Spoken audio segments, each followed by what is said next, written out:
Our top story check today takes us to Barbados, where anyone who mistreats a child in Barbados could now face a fine of up to $50,000 or imprisonment for 10 years under a new child protection bill.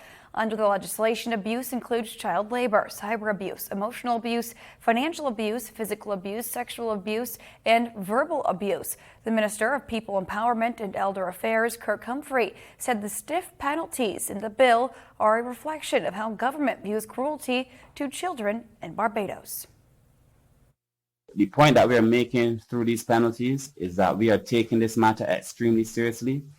This is, I believe, as the Prime Minister says, as the AG says, this is the reason that we came into office, which is to protect the nation's children. I believe that the legislation reflects the intention of the government to be a responsible government as it relates to children.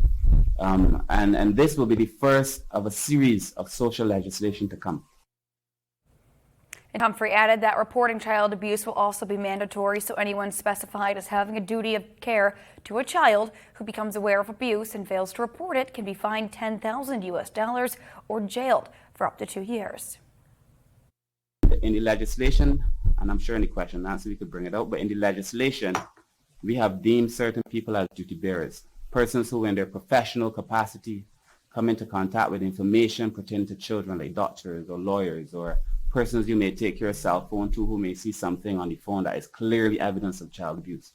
Persons who in their professional capacity come into contact with the information that says a child is being abused, then that person is duty bound to report that child abuse as well.